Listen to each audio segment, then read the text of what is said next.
from that hashtag show. Hi guys, I'm AV. Pleasure to meet Hey, you. girl, you look so good. I'm like looking at you. Oh my gosh, nice to Thank meet you. you. Pleasure to meet you. Okay, so we have 4 minutes, so I'm gonna make the most use of my time.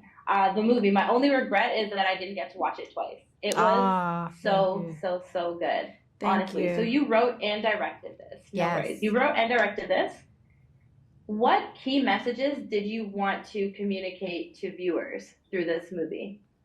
I mean, I think there's so much in it. You know, I definitely know what brought me to the movie, but I think what people take away, I mean, I think there's so many layers, and I hope that this movie can spark conversation in terms of everything that people have and will take away individually from the movie. I mean, obviously, I think the movie honors mother and son relationships. I think I was obviously how it relates to the stories of Black women and what Black womanhood looks like. And I think so much of this movie is it's about unrequited love. I think not only between people, but also between people and how we relate to the cities we live in. So I think there's a lot for people to process within those areas and in all the nuances in between. Yeah, perfect. Okay, so let's talk about Terry, the kid that we got to watch grow up in front of our eyes. So from the beginning, he was really laid back, soft spoken, just easy, go with the flow. Typically, we don't see these characters, especially in Black male leads. Why did you want to write the character this way? What was important to you? I think what was important to me about Terry, can you repeat it again? I'm sorry. I just wanted to better understand it. So Terry's character, very laid back, easygoing. We typically don't see that in Black male leads. Why did you write his character like that? Why was it important for you to write his character like that? Yeah, I mean, I think I wanted to honor a few things. I think in what Terry's unique experience was as somebody who was so vulnerable when we first meet him being a child, and at that point had no deep connections to a sense of family and obviously to his mom. He would have went through a lot, and I think any kid who's at that age moving through the foster care system is going through a lot, and so I think he's very introverted. And over the movie, I think there's always a piece of him that he's longing to find and trying to discover who he is. But you see him little by little coming out of that protective cocoon that he creates for himself. So I think there's that part of it. And I think also when you're talking about stories about people that are coming of age in the city, yeah, there are so many different depictions in which you only see the harder side of things and you only see the harder depictions of young Black men. And I think that it was important to see another side of it because I'm sure there's so many people that can identify with Terry's version of life. And it was important for them to see themselves.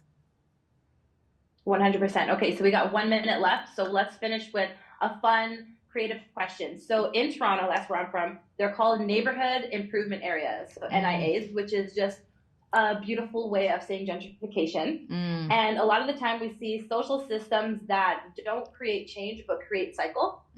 If you were to actually improve neighborhoods, in your opinion, I know there's so many things, but what are just 3 things that you think are meaningful and needed in communities like this? Yeah, I mean, I think I'll try to keep a tally, but Yeah, I think right.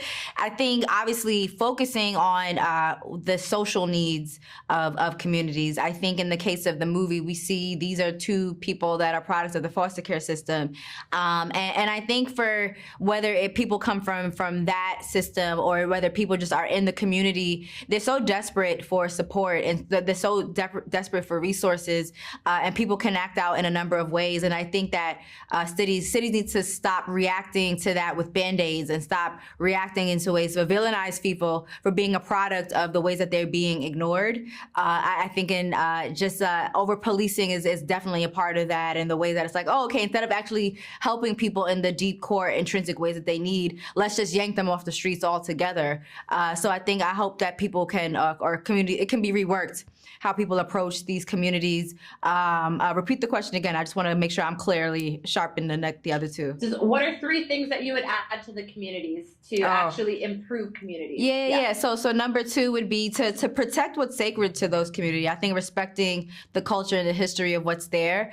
I think as with Harlem as an example, it's such a historic neighborhood. It means so much to American history and Black identity and heritage. So I think that you can improve these communities by cleaning them up, by giving them those resources that we've already talked about, but also make sure that you're setting the stage for people to continue to live there by not pricing them out, by introducing new things that don't really serve them directly and are more designed to attract new waves of people that don't fit this demographic altogether.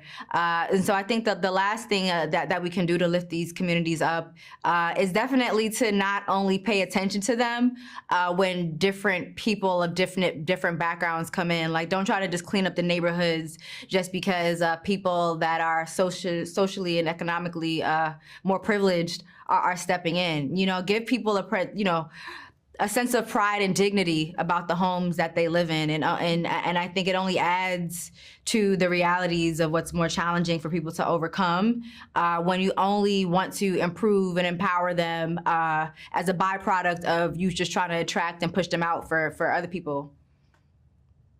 Love it. Everything was on point. Okay, so we got to wrap it up. Is there anywhere where viewers can find you? Anything that you want to promote? Absolutely. I mean, 1001, March 31st. Please go check it out in theaters.